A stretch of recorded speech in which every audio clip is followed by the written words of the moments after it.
A single girl's cry? Could it truly shake the fate of a nation? In the spring of 1919, before the flowers had fully bloomed, in the cold air, a 17-year-old girl, Gwan-sun, began to feel that something was changing in the world. From afar came the news: Korea would no longer remain silent. In schools, in the streets, people's eyes were different. And at last, that day arrived. Long live Korean independence! She did not hesitate. She raised her small hand and cried out to the world.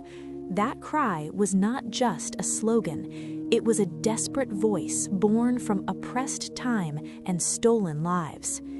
In her hometown, the Aone marketplace in Cheon, people gathered, flags waved, and the sound of voices tore through the sky. At the center stood Gwan-sun. We will reclaim our freedom! But the moment of hope did not last long. Armed Japanese forces stormed the market, and in an instant, the peaceful cries turned into screams. That day, her parents collapsed before her eyes, but Gwan-sun did not break. Holding back her tears, she shouted even louder, "Long live Korean independence!" That cry led to her arrest, and she was taken to prison. Cold walls, a dark room. Inside Saedamun prison, time was nothing but suffering. Through torture, hunger, and endless threats, she never once bowed her head. I am a citizen of Korea.